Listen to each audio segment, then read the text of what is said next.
think because we live in a problem-solving world, and all of our change theories, change management theories, drive us towards once we get there, we have arrived.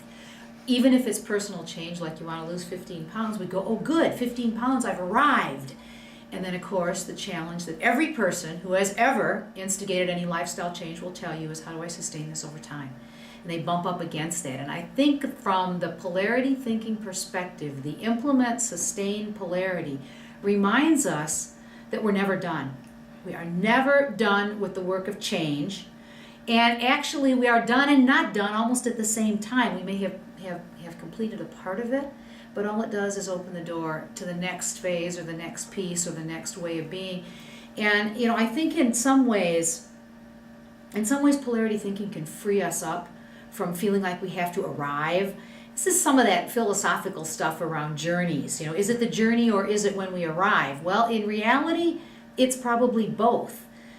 People who have traveled extensively will tell you that it is both the travel to get there and the destination when you get there, which is a classic kind of polarity approach to how some people may see their life. It might be how an organization sees themselves.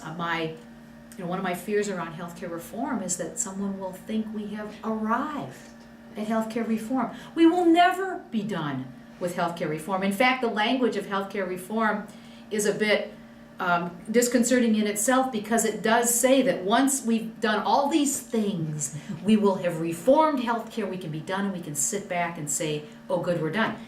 Never going to happen. Never going to happen. Healthcare is going to continue to evolve, to grow, to change.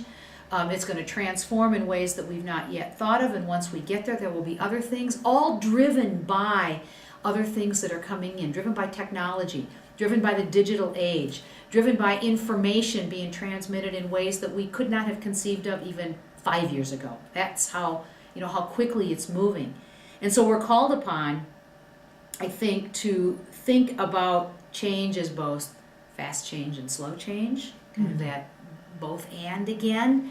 We're called to think about change that might be small scale change versus large scale change. Transformation is sort of this big overarching thing that in and of itself never really stops.